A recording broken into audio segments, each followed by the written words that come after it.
I bought a whole box of gold beads, spent the entire night to sew them into a gown.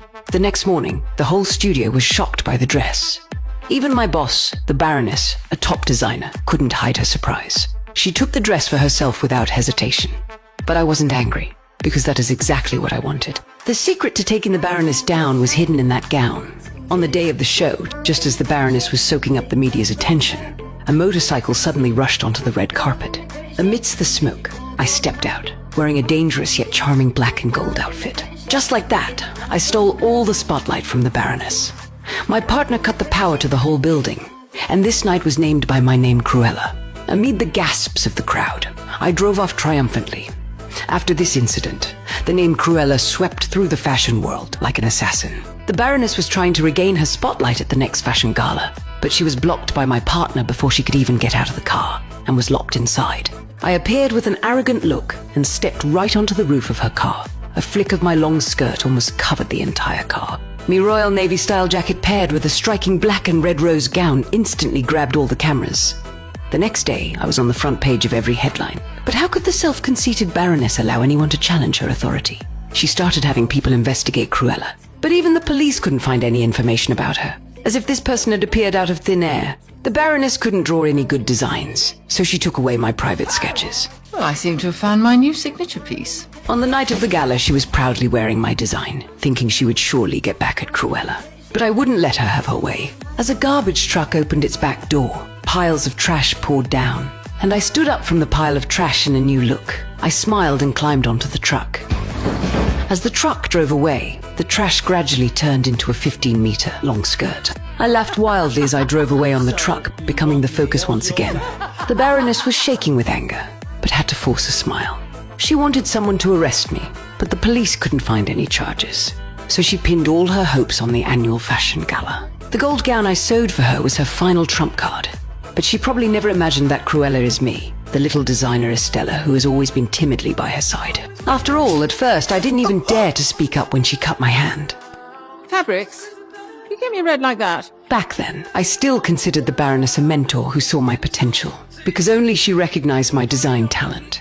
I had always yearned to be a fashion designer. But as an orphan, I had no means and could only survive by stealing with my two fellow wanderers. Even so, I would design an outfit fitting for my persona before every job. Until one day I saw the advertisement for the Baroness's studio. She was a legend in the fashion world and a trend-setting icon that I had always looked up to. Luckily, my partners were a huge help. They forged a resume for me and got me into the recruitment list of the city's biggest fashion store. But this job was still beyond my expectations. I was assigned to be a bottom-tier cleaner. No matter how hard I tried to promote myself to the manager, he ignored me. I couldn't stand the stiff and boring designs in the display window, but I had nowhere to show my skills. Until this day, I cleaned until the store closed. Seeing the expensive liquor in the manager's cabinet, and remembering his mean face, I couldn't hold back. After the alcohol kicked in, I found the store's outdated clothes even more of an eyesore, especially the look in the window. When I woke up again, it was already the next morning. The display window was surrounded by a crowd. Oh, but seriously, how much better do you look? The manager called me out in anger, but before he could scold me, he received news that the Baroness was coming for an inspection.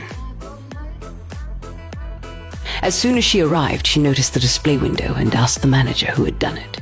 Thinking she was going to hold someone accountable, the manager was in a rush to kick me out. But the Baroness had her assistant hand me her business card and offered me a job on the spot. You're a fool.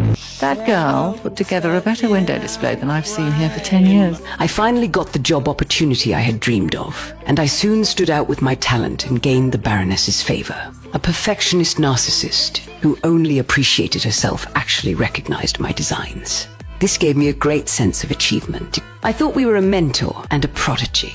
Until this day, I saw my mother's necklace, who had long passed away, on the Baroness. I tentatively asked about it.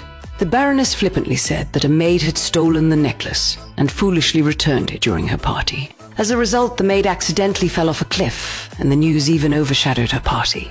The Baroness's words were filled with slander against my mother, and my mother's life was not as precious as her party. Maybe she only had one person to take care of and she failed dismally. That is not true. In my memory, my mother was a careful, considerate, and well-behaved woman. But I had been rebellious since I was a child. Because I was born with black and white hair, I was seen as an outcast. But I didn't care. Instead, I openly embraced my rebelliousness, to the point where I was a regular to the principal's office. My mother always wanted me to be more obedient, but those kids were just too annoying.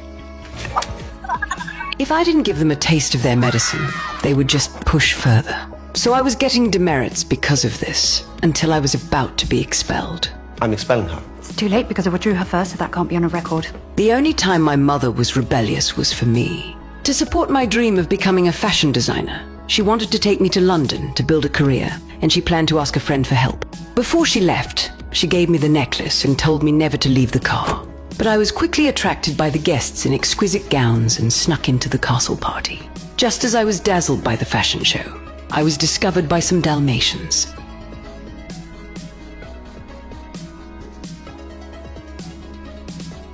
I fled to the backyard in a panic and saw my mother talking to someone on the edge of the cliff. I instinctively wanted to go to her, but accidentally rolled down the lawn.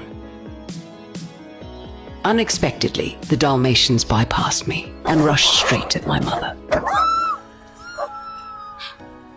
The host of the party told the police that someone had broken into the party, which led to the dog's pursuit. So the police prepared to launch a full-scale search. I had to hold back my sorrow and flee in the rain. But I dropped the necklace on the lawn in the chaos. For so many years, I always thought it was my playfulness that killed my mother. So I hid my rebellious side and followed my mother's words to live a low-profile life. But now, the necklace is on the Baroness. The person my mother asked for help that night must have been her. But I don't believe a word of the Baroness's slander against my mother.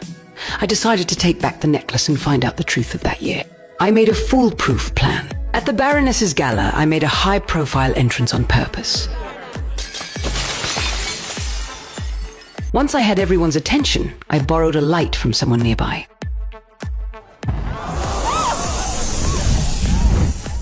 I did this to cover my partners as they snuck into the venue to steal the necklace from the safe. But to my surprise, the necklace was actually around the Baroness's neck. I had to change my plan, pretending to be a guest to talk to her while waiting for my partners to cause a distraction. Is that a rat? I seized the chance to snatch the necklace and threw it to my dog. In the chaos, I heard a sharp whistle. It was the Baroness commanding her Dalmatians to go after the necklace. But the sound was hauntingly familiar on that nightmarish night. It was after this very whistle that the Dalmatians pounced on my mother. So the real killer who murdered my mother was the Baroness. My partners pulled me away amidst the confusion. Before leaving, I saw one of the Dalmatians accidentally swallow the necklace. When I came to my senses, my anger was fully ignited. They say there are 5 stages of grief: denial, anger, bargaining, depression, and acceptance. Well, I'd like to add one more. Revenge. I no longer suppressed my Cruella side. While I had my partners help me steal the dogs to get the necklace back, I went to a newspaper office to find a reporter to build momentum for me, because I noticed at the gala that she was a former classmate I had helped. Just like that, I switched identities between Estella and Cruella, and I quickly made a name for myself by tearing the Baroness down. Arrogant as she was, she of course wouldn't take it lying down. So she took all the design sketches I had purposely exposed as her own. Everything was going according to my plan. I even carefully sewed a gold gown for her. Then I had my partners dress up as thieves, pretending they were going to steal it. Sure enough, the Baroness thought it was Cruella's handiwork. Cruella has no shame. She may steal my creation. I mean, that's a very good idea. She ordered the gown and other show clothes to be locked in the safe. But I had purposely pocketed a needle and tampered with the security door. It wasn't until right before the fashion show started, when the Baroness went to take the gown out, that she realized the door was jammed. When she finally got it open, moths swarmed out. The guests fled the show one after another. This was the big gift I left for her. The gold beads on that gown were actually special insect eggs. After they hatched, they chewed up all the other dresses in the enclosed space. The Baroness's show was ruined, and I held my first fashion show in Central Park nearby. This duel was another total victory for me. I hummed a song on my way home, wanting to celebrate with my partners. But when I turned on the lights, I found them both tied up. It turned out that right as the show ended, the Baroness saw my partners in the crowd and recognized them as the people who made deliveries for me. So she followed them here and used their lives to threaten me into surrendering. I couldn't believe it. You're going to kill me because I upstaged you? The Baroness's henchmen began pouring gasoline all over the room. I tried to buy some time. I know you killed my mother. But this woman just asked me to be more specific. God, how can she be so indifferent after killing someone? I'm gonna kill you and your dogs. Enough. Goodbye, Cruella. The Baroness's figure faded away. I was left alone in the burning building. My dogs tried to save me, but how could they untie the knots? I wouldn't accept this. Why should this heartless woman get away with it after killing my mother and trying to kill me too? Before losing consciousness, I faintly saw a figure walking toward me. When I woke up, I was surprised to find I wasn't dead, and the person who saved me turned out to be the Baroness's personal butler. He took out the necklace he had picked up from the fire. After twisting it, a key actually came out. Then he asked me to use the key to open a box. Inside was a birth certificate, proving that the Baroness had given birth to a child. And that child was me. Then I learned about my background from the butler. Back then, the Baroness accidentally became pregnant with the Baron's child. But as a strong-willed woman, she didn't want a child, something weak that would hinder her career. However, the gentle Baron was very happy.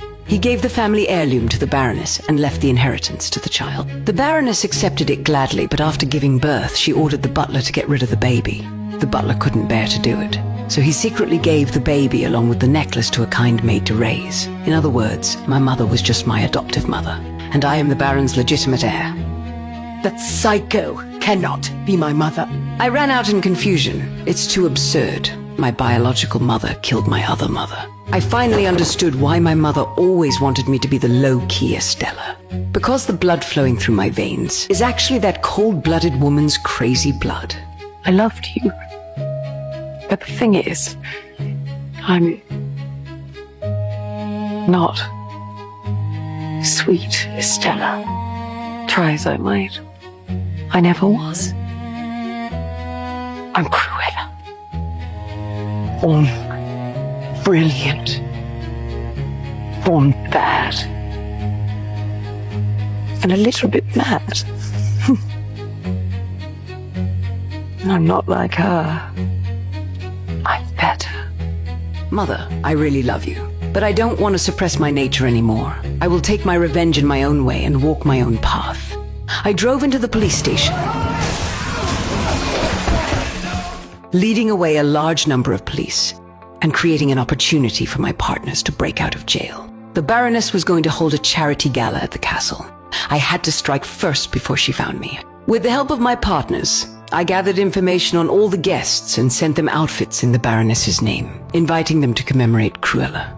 On the night of the gala, the Baroness learned that I hadn't died and immediately ordered the castle to be put on lockdown. Oh, I beg your pardon? it's not her. Here she is, here. It's not her. She never expected that I had prepared such a big gift for her. The scene turned into a sea of Cruellas. The Baroness's face turned green, but she still had to speak up. To Cruella. I felt absolutely thrilled. I quietly followed the Baroness, pulled out a hairpin, pricked her as I passed by, and took the dog whistle in the process.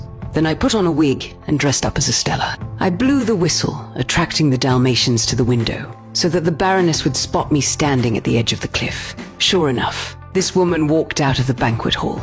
She unhooked the dog leashes, wanting to repeat the same trick. Get her. But I am afraid things won't go as she wished this time. Sit.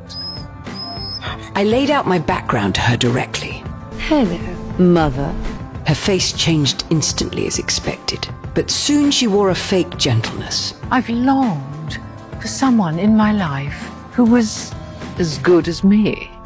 You left me to die. A mistake. At the same time, my partners were inviting all the guests to the backyard, and my conversation with the Baroness reached a stage of reconciliation. I'm sorry. Can I hug you? I pretended to show a hint of being moved. You're not going to push me off the cliff. Feels so funny, dear. I love it. To outsiders, it seemed like I still held a glimmer of hope for this mother, but her cruelty was just as I expected. Idiot. The crowd gasped. This time everyone present was a witness to the murder. The Baroness tried to quibble just like she did all those years ago. She tried to drag me with her. She jumped. But the police weren't blind, and I was already prepared for falling off the cliff. I opened my parachute and landed safely on the sea. What I was betting on was never her mercy as a mother, because she simply didn't have any. What I bet on was the selfishness and cruelty she would never change. From now on, Estella is dead.